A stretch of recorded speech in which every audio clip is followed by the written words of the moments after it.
Bom, conforme a gente te contou no começo desse Estúdio CBN, hoje temos o prazer de receber a atriz, cantora, escritora, autora do livro Quem Me Leva Pra Passear, Elisa Lucinda. Bem-vinda! Ô, minha querida, Tá que prazer boa? estar aqui nessa tarde. Tudo bem aí? Tudo Tá frio frio, aí? muito frio. Cara, sensação térmica de 6 graus. Tá Lá barra, mesmo. né? Tá barra, tá difícil. Bom, como eu disse, a Elisa tá lançando o livro Quem Me Leva Pra Passear. A protagonista é a Edith. Quem acompanha a obra da Elisa já conhece a Edith. Quem não acompanha, a gente vai falar da Edith já já. Antes, quero começar te perguntando, Elisa, da origem do livro mesmo, da onde que você partiu para escrever Quem Me Leva Pra Passear. Eu parti de uma gargalhada. Ai, que delícia de resposta! Mas não era minha, era uma amiga da minha amiga que estava hospedada na nossa casa, a casa lá em Itaúnas. E essa minha amiga, essa amiga dela, que é uma menina mais tímida, a Vanessa, eu ouvi uma gargalhada vindo do quarto dela, uma gargalhada que eu nunca tinha ouvido. Aí eu falei, quem tá rindo? Ela falou, sou eu, Elisa, estou aqui me acabando de rir com a Edith. E aí eu já tinha publicado o Avesso, já estava na terceira edição, que foi super rápido. E aí ela estava lendo o Avesso, o livro do Avesso, que é o primeiro livro da Edith. Aí, então eu achava que só ia escrever esse. Uhum. Mas eu estava com um dilema já, porque desde que eu publiquei o livro, o primeiro livro, que eu não sabia que ia ser uma série, eu publiquei, mas a Edith não foi embora. Como é uma autoficção, entre os meus pensamentos, eu identificava com muita facilidade um pensamento de Edith, sabe? Sei. E aí ficou aquela Edith em mim para lá. Bom, e aí quando ela deu essa gargalhada, falando que a Edith era muito bacana, e falou assim, ai, que pena que está acabando o livro, que ela estava no final. E eu falei, peraí, né? E Edith é uma griot. Agora eu descobri que, além de uma cozinheira, ela é uma griot. Ela está sempre contando a história do mundo que ela vê, né? E aí eu falei, eu vou retomar a Edith. E aí comecei a ver que ela não tem fim, né? Porque ela é uma comentarista do mundo daquele seu modo, sem ser panfletário, sem ser jornalístico, sem ser... de alguma maneira, é só uma mulher, o pensamento de uma mulher. Tá. O que é griot, Elisa? Griot é verdade. É boa pergunta, porque a gente fica achando que todo mundo sabe, isso é a coisa de bolha, né? Então, griot é uma pessoa que é contadora de história. Minha avó era uma griot, mas é uma griot, é um contador de história negro, né? É africano. Esse modo de se juntar e contar histórias como a Sherazade é muito africano, né? E o griot, quanto mais velho, mais griot, mais contador de história, que ele tem mais experiência e mais acervo, né? Mais Mas repertório. É isso. Tá. Ela nasceu assim. E aí, bom, desculpe, Vai. eu acabei fazendo ela dentro da pandemia, né? Eu escrevi essa Edith dentro da pandemia. E percebi que ela tinha estofo para muito mais, sabe? E é o que está acontecendo. Está apontando para caminhos ótimos. A Elisa inventou a Edith nesse livro que ela citou, o livro do Avesso, o pensamento de Edith. Já nos contou por que é que trouxe a Edith de volta, a partir da gargalhada da Vanessa. Agora, para quem não conhece a Edith, apresente ela para os nossos ouvintes, por favor. Quem é a Edith? Ela é uma mulher preta, Elisa? É uma mulher preta, é fundamental que ela seja, inclusive.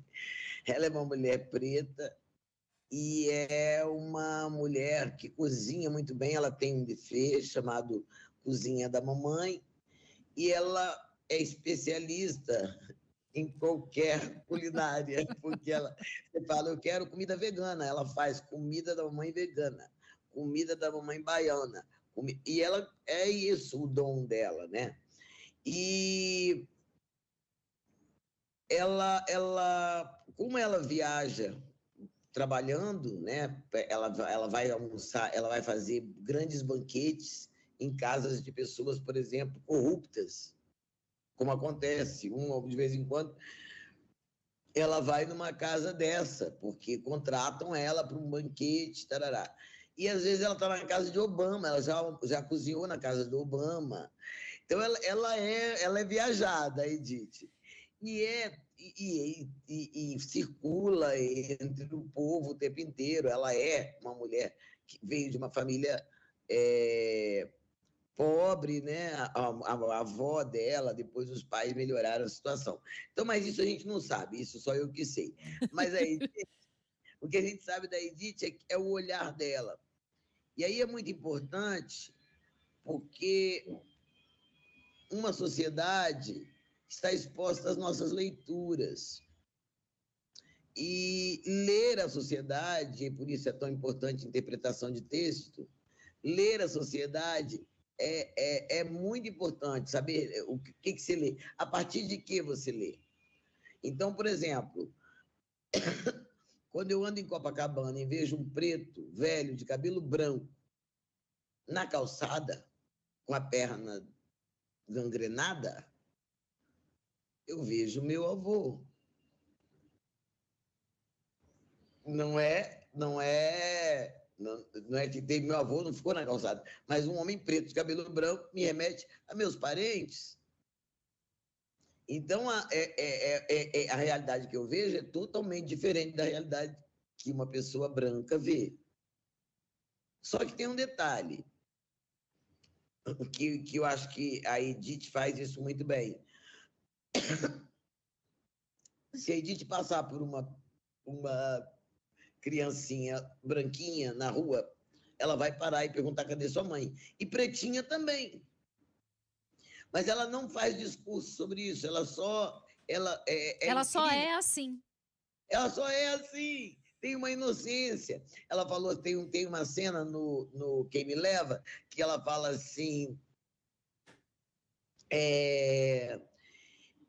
a minha amiga Cecília Caioá disse que os militares, que o governo está cheio de militares e que nós estamos vivendo uma ditadura militar.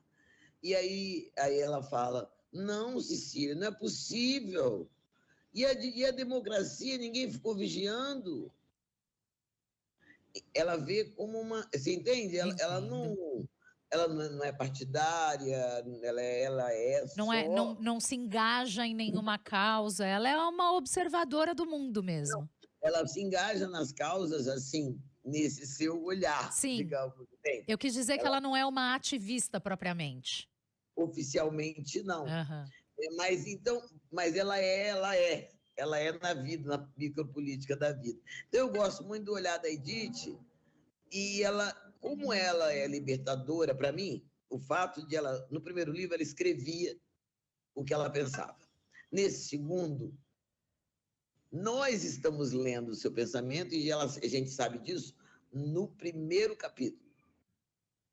O primeiro pensamento, ela diz, ela tá lá, encontra lá na sala da memória, vou dar um spoiler no começo, ela encontra um gênio, o gênio da lâmpada. E o gênio da lâmpada, ela pede ao gênio da lâmpada que ela que seja garantido que ninguém vai ler o pensamento dela. Ela quer essa garantia. E ela tem essa impressão porque fica indo nas farmácias e as pessoas sempre pedindo CPF no comércio. Então, ela acha que tem alguém que dá um jeito de chipar e ela fica... Ela está desconfiada com esse negócio. Está desconfiada. Ela tá. Mas a gente está lendo o pensamento dela. Mas você sabe, Elisa, desculpa te interromper. Pode falar. Antes do livro começar, o capítulo 0, né? Que eu adoro. Você diz, um dia tenho certeza que ainda vai existir um jeito de eu só pensar e automaticamente um livro se imprimir. E eu fiquei me debatendo com essa frase porque eu fiquei tentando adivinhar se isso é uma previsão ou se isso é um desejo seu. Cara, eu vou te falar que é tudo isso, porque eu sei, há uns bons anos eu, Elisa, desejo isso, É sabe? mesmo? Eu falo assim, ai, que vontade de fazer assim, ó, plim, e sair impresso ali. Mas por quê? Qual é o seu lance com o processo da escrita que te deu essa vontade aí? É que eu gosto muito do meu primeiro jorro. Tá, De alguma maneira acontece que o meu primeiro jorro sai muito arrumado para o meu gosto. tá. E aí eu tenho vontade que ele seja Já impresso. capturado, impresso, já sai impresso. Aí depois eu vou ajeitar, obviamente, mas se fosse publicar. Mas eu queria aproveitar esse primeiro jogo. E, é, é, e quando, porque é uma ficção, né? Então, quando ela cria esse negócio de que pede ao gênio da lâmpada que garanta que ninguém leia o pensamento dela, e nós estamos lendo o pensamento dela, eu também preciso justificar, eu preciso justificar como é que aquilo está impresso, entende? Se ela está pensando, como é que eu estou dentro da cabeça dela? Quem Aham, escreveu? aham. Então, quando eu terminei o livro, eu falei, eu vou precisar de uma coisa, porque já que nós estamos dentro da cabeça dela, quem é que está escrevendo? Uhum. Tem que fazer, a ficção tem que fazer um sentido. Falei, já sei. Ela pensou e o pensamento se imprimiu. Maravilhoso, muito bom. Excelente. Vai lá, Nádia. Mas, Elisa, eu quero te perguntar sobre a importância da sua origem, dos seus apegos geográficos na inspiração para sua obra. Mas antes eu queria contar uma coisa, porque você é Ah, capixaba e eu sou capixaba também. E tem uma passagem no livro em que você fala dessa escola que é incrível, no bairro da Edith, chamada Árvore, em que não tem notas e as crianças aprendem com música. E quem tem essa escola é a Celeste, e eu sei que ela é baseada numa escola real, porque eu estudei nessa creche quando eu tinha 4 anos. E eu tomei um susto quando eu estava lendo o livro. Eu olha que chorei, eu ri, meu maravilha! coração disparou, porque Ai, que eu fui lindo! aluna da minha mãe na escola da Celeste, foi a minha primeira escolinha com 4 anos de idade, e eu fiquei assim emocionada de uma forma que você nem imagina.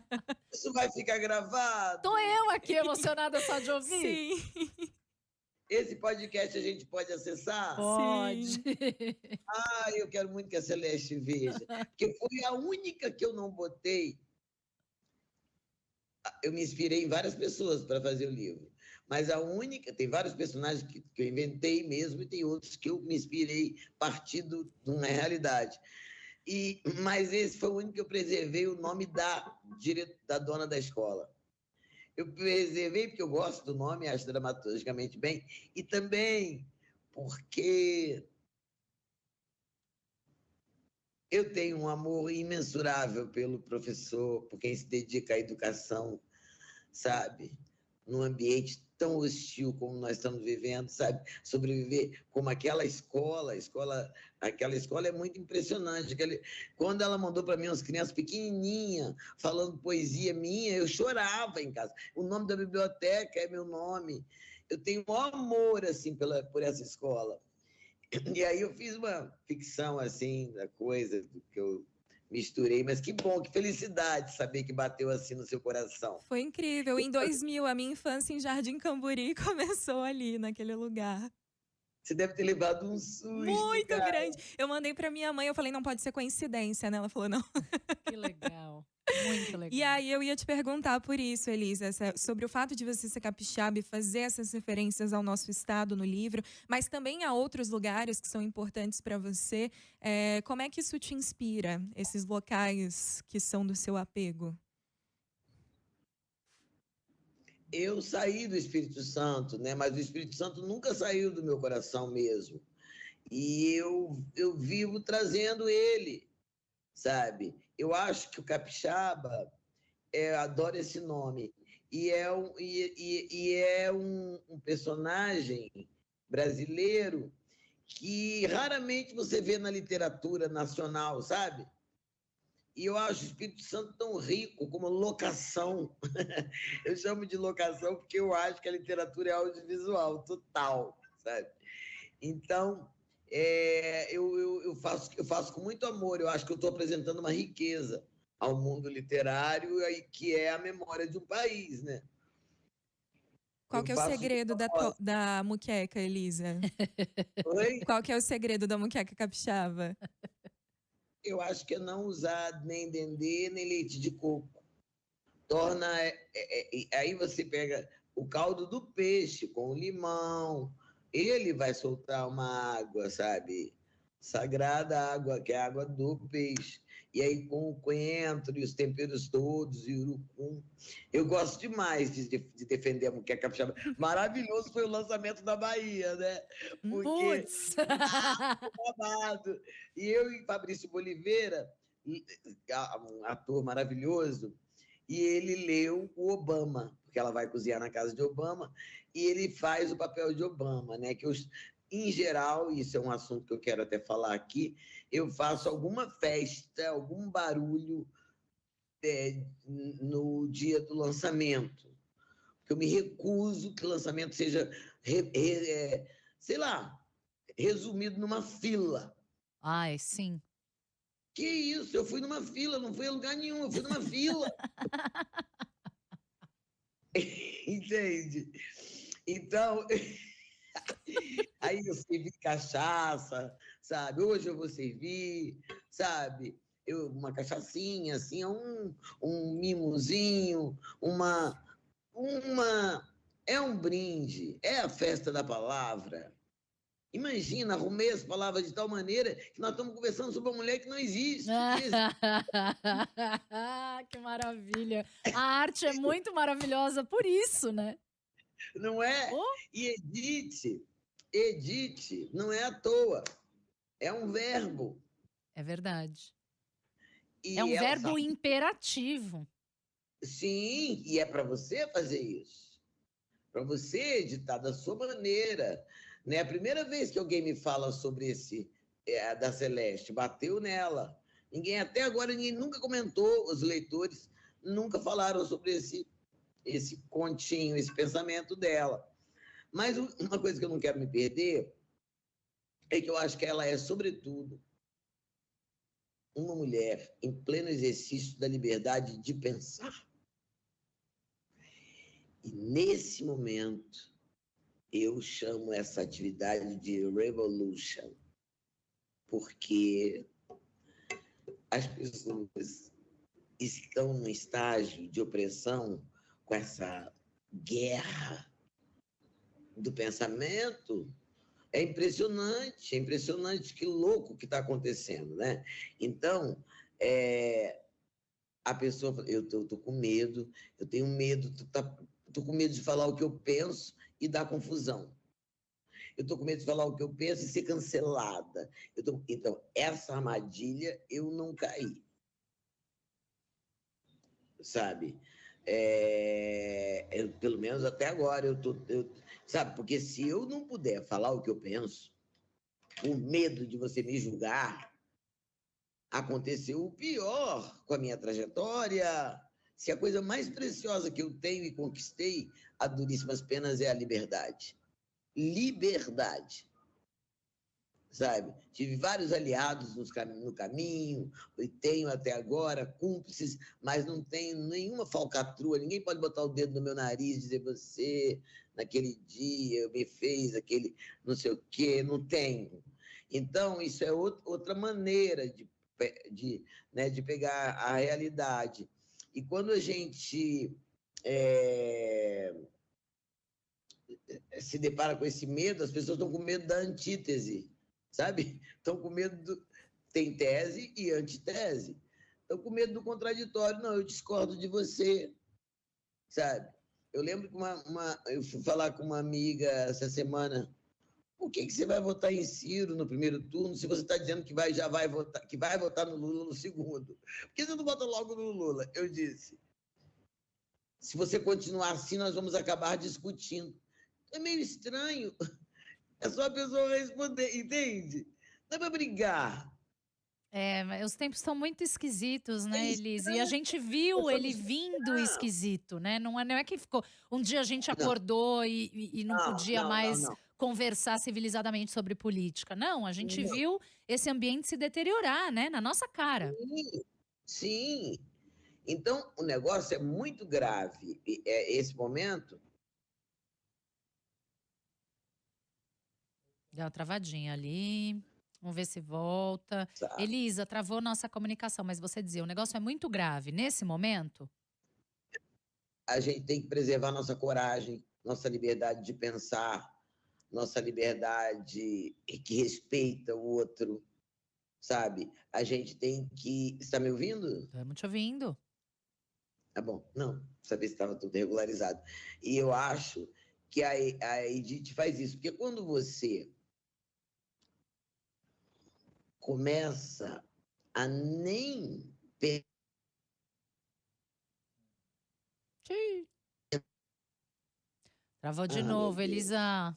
Você dizia, quando você começa. Olha só, a não pensar, com medo do que vão pensar que você pensou, deu certo a opressão que fizeram com a sua cabeça, o controle da sua subjetividade. O que é o controle da sua subjetividade? É você ganhar R$ 500, não, R$ 1.500, e alguém te convencer que você tem que dar 900 numa bolsa de uma marca cara.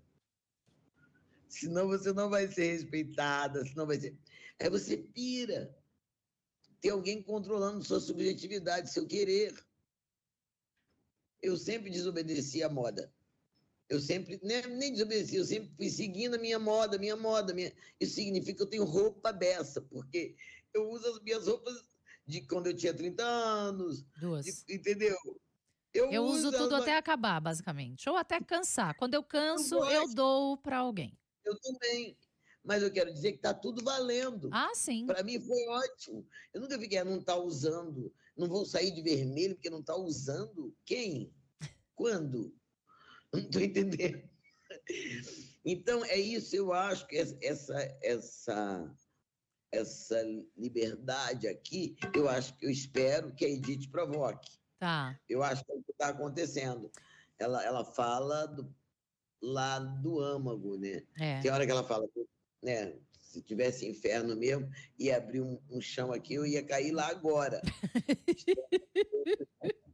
Ô, Elisa, eu quero daqui a pouquinho saber exatamente sobre o jeito como você coloca a gente dentro da cabeça da Edith no seu livro.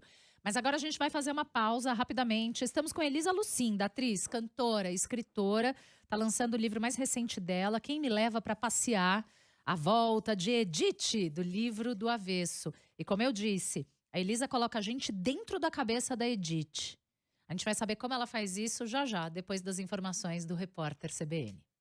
Rede CBN, top de 5 segundos.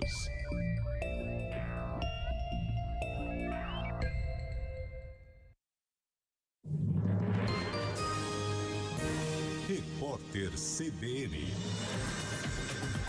Oferecimento Bradesco Seguros. Com você, sempre.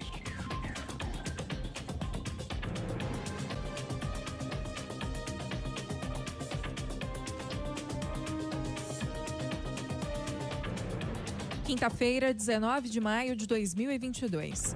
O ministro da Economia, Paulo Guedes, afirmou que o Brasil já saiu do inferno da inflação, mesmo com o índice a 12,75% ao ano e com previsão de alta. No mês passado, a inflação foi de 1,06%, a mais alta para o mês desde 1996. Segundo Guedes, o país sabe como sair rápido do fundo do poço. O Banco Central tem subido os juros básicos da economia há 15 meses para tentar conter a disparada dos preços. Um grupo de deputados pediu ao Tribunal de Contas da União que barre a troca de cartões do Bolsa Família pelo modelo novo do Auxílio Brasil.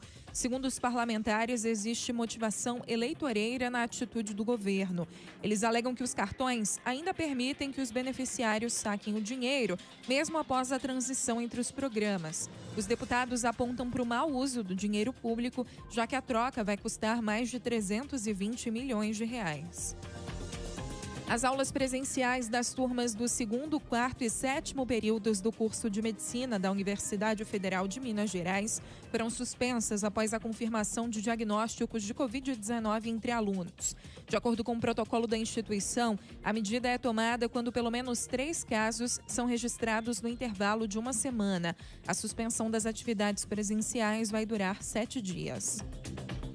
O filho da cantora americana Rihanna nasceu em Los Angeles. Segundo o site TMZ, a artista deu à luz no último dia 13. O nome da criança ainda não foi revelado. O filho de Rihanna é fruto do relacionamento com o rapper A$AP Rocky. No horário de Brasília, 3h03. Repórter CBN. As principais notícias do dia a cada meia hora.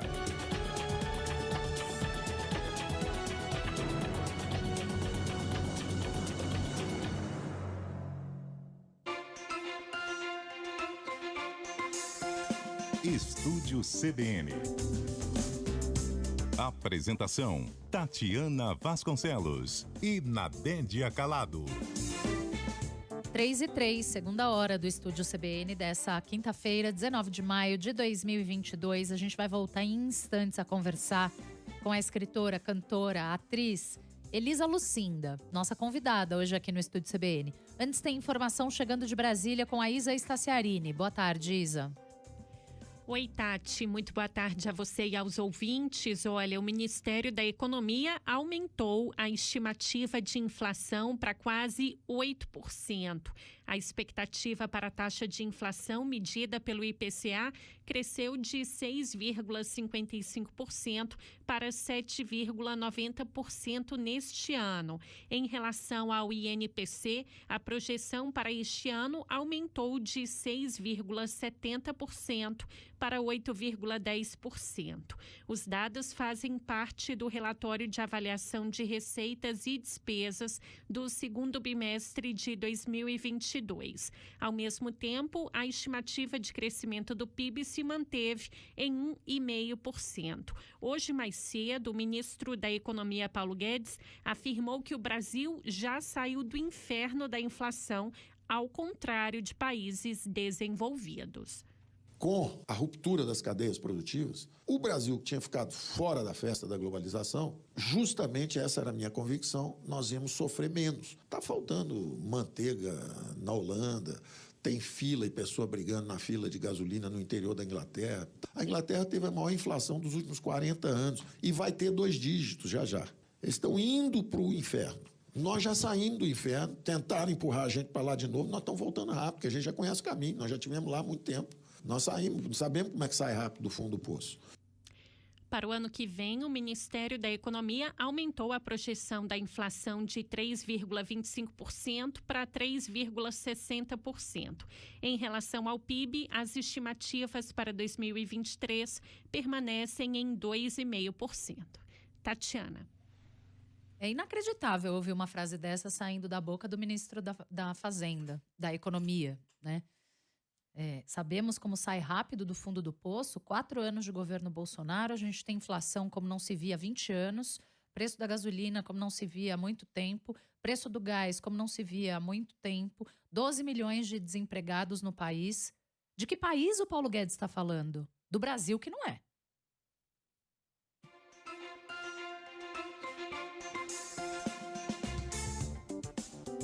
Três horas, 6 minutos. A gente volta a conversar com Elisa Lucinda, atriz, cantora, escritora, lançando Quem Me Leva Pra Passear.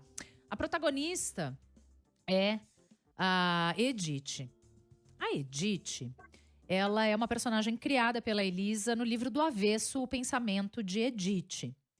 E aí, ela já nos contou por que é que trouxe a Edith de volta. E agora eu quero saber, Elisa, como é que você... Bom, você coloca a gente dentro da cabeça da Edith, né?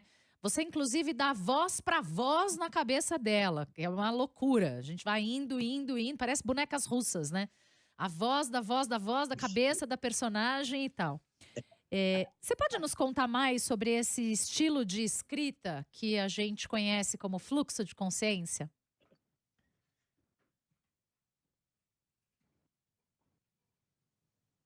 Está ouvindo a gente, Elisa? Eu tô pensando Ah, na tá bom, resposta. desculpa. É que eu achei E que a gente estava com problema na comunicação de novo. o silêncio pode parecer que eu tivesse caído, né, em algum Isso. lugar. Mas eu gosto muito de narrar, né? Eu acho contar uma história para mim é andar num campo vasto, sabe? Eu posso fazer o que eu quiser ali, ir para onde eu quiser. E, na verdade, essa voz da cabeça de Edith é a voz ou mais na cabeça, né? Tem gente que tem duas, que fala uma voz que fica assim, vai, Tatiana, vai, é isso. E a outra fica, Tatiana, já esqueceu da última vez? Entendeu? É isso, essas vozes, né? Que ficam na sua cabeça. E ela não vai ser diferente. E a minha infância foi premiada de vozes. Hoje eu sei que eram vozes de mulheres oprimidas. Eu fui criada num subúrbio no Espírito Santo, até a primeira metade, até 12 anos, e em Itaquari, em Cariacica, era um subúrbio, eu adorava aquela vida lá, mas tinham mulheres muito, era uma geração, apesar de meu pai e minha mãe não fazerem parte desse grupo, desse tipo de amor caído, o amor deles era muito bom, pelo menos nos parecia, em geral era uma decadência a relação amorosa, sabe? As mulheres chamavam o marido de a cruz que eu carrego, né? Ai, meu Deus, aquele cara a quem ela tem que servir, dar um trabalho, ela tem que cuidar dela e dele, de cueca até. Então, a gente ouviu muita essa histeria, sabe? A histeria das mulheres, eu e minha irmã, minhas irmãs. Então, eu e minha irmã Margarida, que no livro se chama Maria Alice, eu me inspirei nela total, ela era minha grande professora de voz, até hoje, vozes, sabe? A gente deixa recado.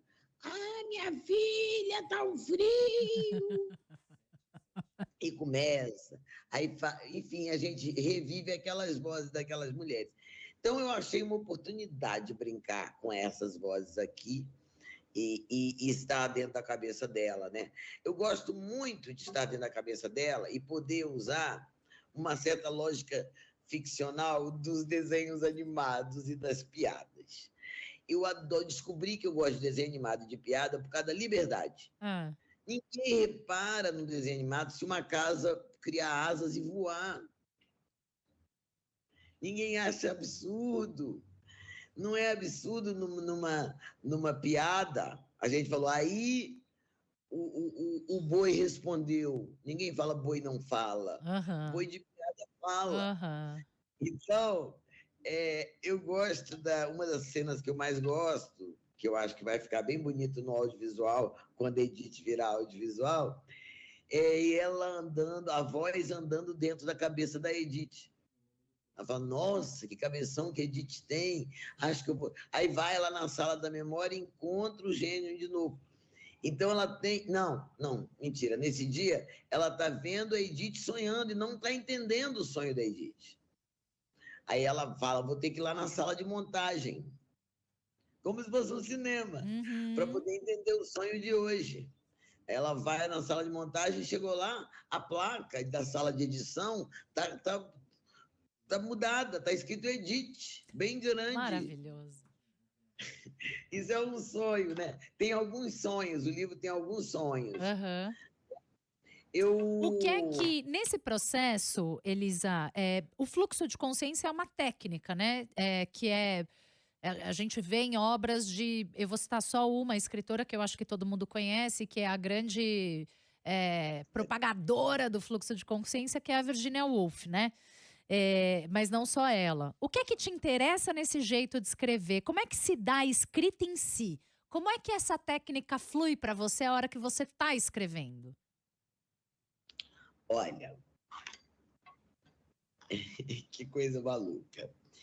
Eu preciso te falar que eu não sabia que era fluxo de consciência. sabe? Eu não sabia que isso que eu fazia era fluxo de consciência, nem que era autoficção. Eu não sabia. Eu só fui saber quando o romance estava pronto e e o editor me falou, né? Primeiro me falou que era um romance, que eu também não sabia. Você achou que era o quê? Sei lá, um diário, uma obra de diário, não sei te explicar, dispersos, eu não sei te explicar o que eu achava que era. Tá. Mas eu não botei nenhum gênero, era uma prosa minha, que não era conto, também não era poesia, eu não tive essa necessidade, aliás. Porque também não é uma história hiperlinear, né? Você pode pegar capítulos e ler absolutamente de maneira aleatória, pensamentos da Edith. Sim, mas ou seja, edite da maneira que você achar melhor, inclusive. Exatamente, mas como como o livro, é ela que conta toda a história, é ela contando toda a história, uma personagem, ela é a heroína das histórias, ela que está contando tudo, isso faz disso um romance, entende? Eu tenho um personagem que leva uma história até o final. Tem todo o enredo ligado a ela, né? Tanto que tem personagens do avesso que estão aqui, Horizontina, Maria Alice, personagens que vieram para cá, né? Mas eu gosto, eu te falo que talvez do ponto de vista acadêmico, alguém me veja agora e me queira, me respeite menos, porque eu não sabia que era fluxo de consciência. Mas eu te confesso que eu gosto de não saber. De não saber do ponto de vista do analítico. Eu sei que eu produzo, eu produzo. Você sabe organicamente, você sabe fazer e não sabe dar nome para aquilo, possivelmente. Aconteceu uma coisa linda. Olha como é que é a mágica das coisas. Eu gosto muito do Rio Grande do Sul. E houve uma época que eu estava ouvindo muita milonga do Vitor Ramil, sabe? Chove na tarde fria de Porto Alegre. Eu adorava milonga, eu adorava aquilo. Mas eu não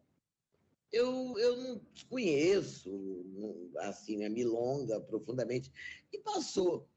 Logo depois eu fiz um poema ali, na época eu fiz um poema num hotel que eu fiquei lá, como se eu estivesse ouvindo o Rio Guaíba, ouço passar o Guaíba, e fiz um poema quase que eu não publico, que eu achava ele tão bobo, tão para mim, não sei se interessaria ao outro, falei, não, vou publicar, um gaúcho pode gostar, né? Falando do Guaíba, e publiquei.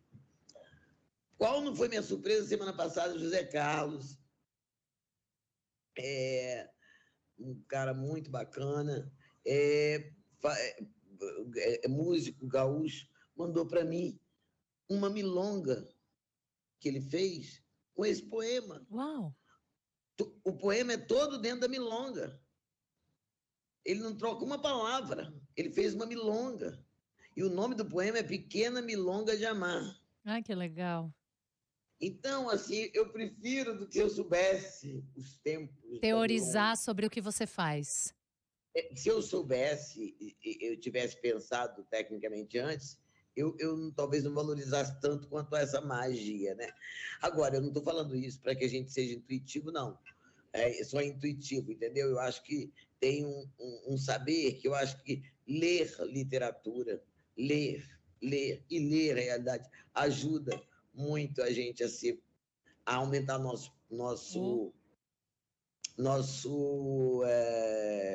acervo, né? Nosso repertório. Eu escrevo há muitos anos, né? Então você acaba tendo intimidade com aquela textura, aquele tear, é um tear. Sim, né? Perfeitamente. Palavras formam linhas, linhas formam o tecido, né? Elisa, a gente falava sobre o ativismo e os posicionamentos mais intuitivos, né, da Edith. Como é que você aborda o contraste de classe no livro? Quando que esse contraste entre as classes vira um conflito?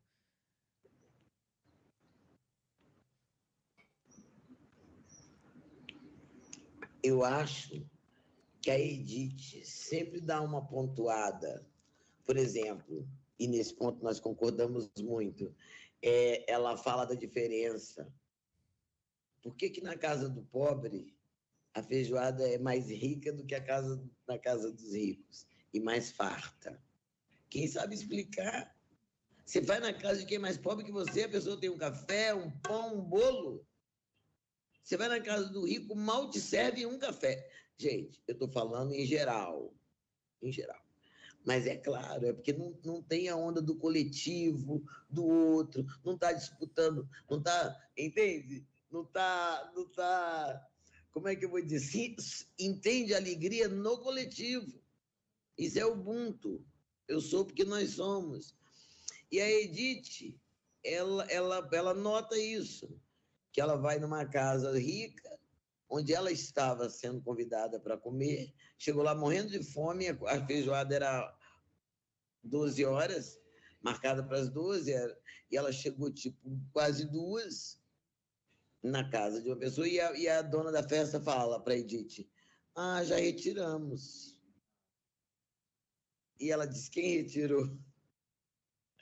Quem retirou? Entendeu? Botar para cá. Quem retirou, sabe? A dona da casa que retirou. Chega na casa de um pobre, 4 horas da tarde, tem feijoada. Ninguém sabe como. Vamos lá no fogão e a coisa está fervendo. E às vezes até já retirou, né? Mas se você chega às 4 da tarde, quer um pratinho? Eu faço para você um pratinho. Sim. Não, mas é que eu concordo com você, mas às vezes não retira porque é no fogão. Bom, sim, não é que põe a mesa, é outro ritual, né? Também tem o ritual de ser no fogão. Ou seja, não acaba. Ninguém pensa essa hora já retiraram, não tem esse verbo. Sabe? Então, é muito importante, por isso que eu acho que o pensamento da Edith pode interessar a muita gente, porque quando não por ter vivido, pela curiosidade de um outro olhar, sabe? Sobre essa... Então, nessa hora, ela fala de classes, quando ela conta isso. Ela fala quando tem uma personagem que é a Deldina, que fala para ela que rico precisa dela. O rico precisa de mim. O que adianta ser rico e não ter alguém aplaudindo? Então, ela está sempre nessa onda. E quando fala de racismo, então, aí que eu acho que o país da Edith se mostra configurado de uma maneira específica. Sim. Você aponta pra gente casos de hipocrisia e o que a Edith pensa sobre isso no livro também. Tem um momento do aborto que passa rapidamente de uma classe para outra num dos capítulos. Lembrou a gente, inclusive, da conversa que a gente teve com a Eliana Alves Cruz, que também faz isso em Solitária. Vai do aborto da mulher branca, da garota branca, para a menina negra. Ouçam, inclusive, essa entrevista, porque foi muito boa. E ela fala, eu não julgo ninguém, mas eu não gosto de hipocrisia. E tem um momento ali também que, não sei se é usada essa palavra, mas que tem uma personagem que fala que é evangélica, mas na verdade ela é candomblessista. Queria ouvir você sobre essa questão da hipocrisia. Qual a importância de falar sobre isso para você? Poxa, a gente vive num país que acredita piamente, claro que de maneira geral, em quem não pensar, eu não estou falando de todo mundo, estou falando de um pensamento geral, acredita piamente que ir à igreja regularmente, ir ao templo regularmente e fazer doações para orfanatos, hospital de câncer e não sei o que das crianças, faz com que o racismo delas e todas as suas injustiças diárias sejam solúveis nessas caridades. Não são. Aliás, quem estiver me ouvindo isso aqui, católico, evangélico, seja quem for, é racista, sabe que vai direto para o inferno. Não sei se vocês estão sabendo, mas vai direto para o inferno. Ainda vai morrer preto, queimado, puto. Ai, meu Deus, eu tô... Mas não somos todos, Elisa, em alguma medida, já que a gente vive num país que é atravessado muito profundamente pelo racismo estrutural? Somos todos o quê? Racistas, em alguma medida, sim, porque fomos forjados aqui, né? Sim, eu já alisei o cabelo, entende? Porque o ativismo, entre aspas, de minha geração, embora meu pai fosse antirracista, mas a gente tentava ser mais bem apresentável para a sociedade e sem saber ainda na época que ser bem apresentável significa embranquecer-se fisicamente, né? Então eu acho que sim, e é muito bom a gente saber que a gente em alguma medida é racista, para que a gente tenha coragem De de deixar de transmutar, ser. de deixar de ser, porque o racismo chegou aqui porque nós trouxemos ele, né? E especialmente os brancos, né? Porque tem uma cegueira, eu digo uma cegueira. Eu conheço várias pessoas que passam a vida sem perceber que foi no restaurante, que o restaurante que ela frequenta, os restaurantes que ela frequenta, só tem gente branca, sendo Rio de Janeiro, sendo São Paulo, Minas, qualquer lugar do Brasil tem preto, sendo Bahia. Parece que não tem nada demais. Nós aceitamos até agora quantos elencos majoritariamente brancos e nunca o contrário. Quando é o contrário, chamou atenção. Agora é que a gente está vendo. Agora que eu estou experimentando trabalhar com vários amigos e colegas negros na mesma produção, porque era um preto por elenco. Então, esse é um assunto cheio de pernas, né? Mas é um assunto, o assunto mais importante, sociologicamente falando, politicamente falando, do Brasil, para mim. Inclusive, eu quero falar uma coisa. Quando se fala em meritocracia, tem gente que confunde, né? Acha que cotas não tem nada a ver com competência e que cota é uma esmola que você dá a qualquer pessoa, enfim. E o que as pessoas defendem é a meritocracia. Se você tiver mérito, seja preto ou branco, você passa. Não é verdade. Senão você está me dizendo que um preto não consegue ser gerente de banco, não consegue ser Esse dono raciocínio parte de uma lógica inexistente em que todo mundo parte do mesmo lugar e todo mundo faz o mesmo caminho para chegar em algum lugar. Isso não é verdade, as premissas são falsas. São falsas. Eu só discuto meritocracia se for se todo mundo tiver em condições iguais. Isso. Senão não tem nem como começar a brincadeira, né? Então, eu queria falar uma coisa que eu tenho feito que eu estou achando ótimo. Conta. Que é a Edith que me dá essas ideias. Eu amo autor que conversa com personagem. É a Edith que me dá essas ideias. Eu acho maravilhoso. Que é assim, a menina falou para mim, eu estava querendo uma secretária e estava precisando de uma secretária para me ajudar a digitar e ser minha assistente. E essa menina me ligou, uma amiga minha branca, me ligou e falou assim: Elisa, eu tenho uma pessoa, você está precisando de uma secretária? Eu tenho, você vai adorar. E começou a me falar, mas como se tivesse certo, sabe? Sei. E olha, você vai desligar o telefone, vai ligar para ela agora, vai ser a primeira que você vai entrevistar. Você vai ficar com ela. E aí, eu não posso pensar, achando que estão mandando em mim, eu fico querendo desobedecer. Aí, eu virei e falei assim, tá bom, mas ela é negra, né? Ela disse, não, ela é branca. Por quê? Tem problema para você? Eu falei, tem, sabe? Ainda mais vai mexer com dinheiro. Eu não fico confortável. Sabe como é que é? Esses brancos, quando roubam bilhões. Tem uma frase no livro. Foi a Edith mesmo que te contou isso aí, Elisa. Você deve pensar minha Edith? Eu reconheci a Edith dizendo: morro de medo de ladrão branco, diz que são os piores. É isso. Eu achei essa frase saltou assim, ó, porque ela é muito curiosa quando a gente olha para nossa sociedade profundamente racista, né? Profundamente racista e bota os pretos tudo na cadeia. Olha o que eu descobri agora. É uma bobagem que eu descobri. A bobagem não é grave, mas é muito óbvio para eu não ter pensado. Eu sempre sou muito confundida. Nós pretos somos confundidos. Confundem Lázaro Ramos com o Seu Jorge, confundem é, Flávio Baurac, com Fabrício Boliveira, me confundem com Zezé Mota, com Elza Soares, quando era Gente, viva, Margarete Menezes. Então, só os brancos que confundem os pretos desse jeito.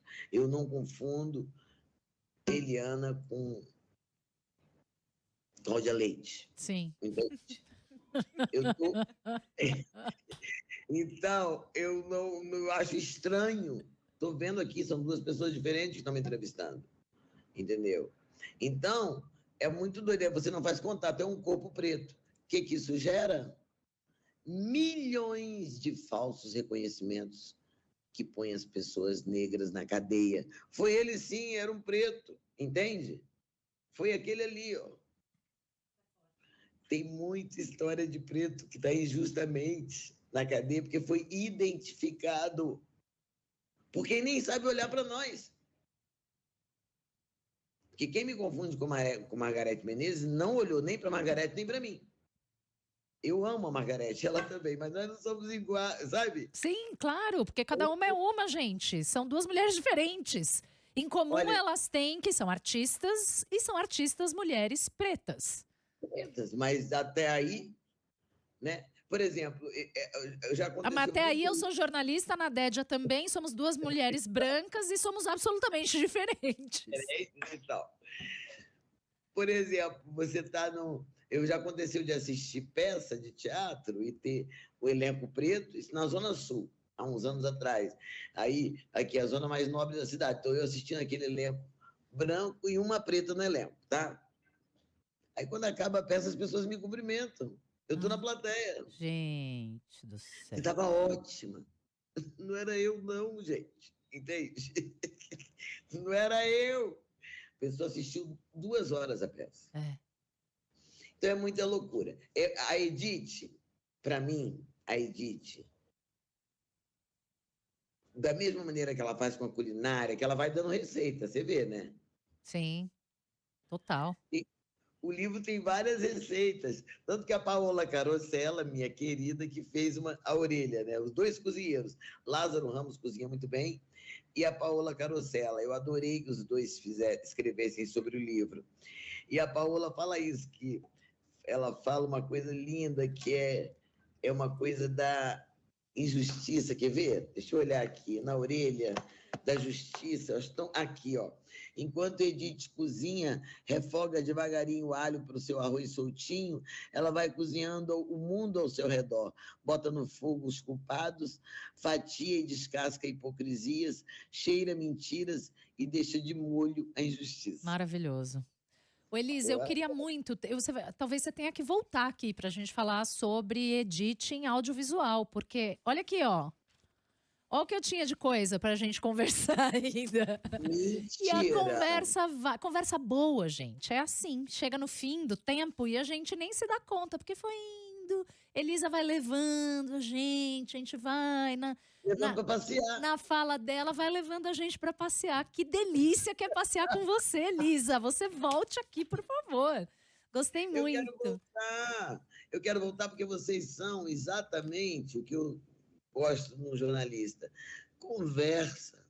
Não fica preso à pergunta que pensou, porque aí você fala e a pessoa não se relaciona com o que você está falando, está pensando na Isso. próxima pergunta dela. Isso. É chato. A gente pensa, obviamente, e se prepara para fazer entrevista, mas não se prende a isso, não.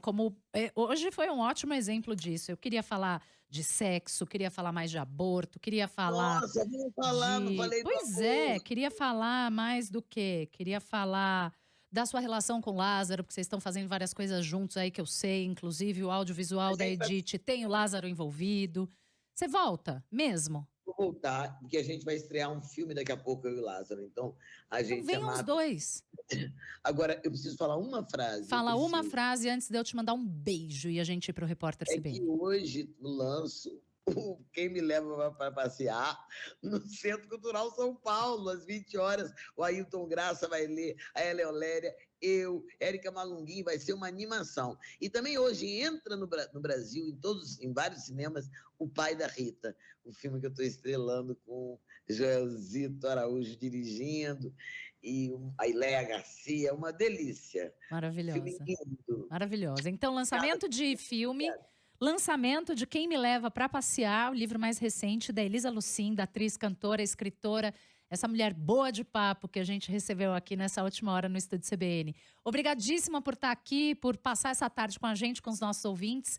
E verdade, venha sempre. Estamos aqui te esperando. Um beijão. Beijo, muito obrigada. Muito obrigada a vocês.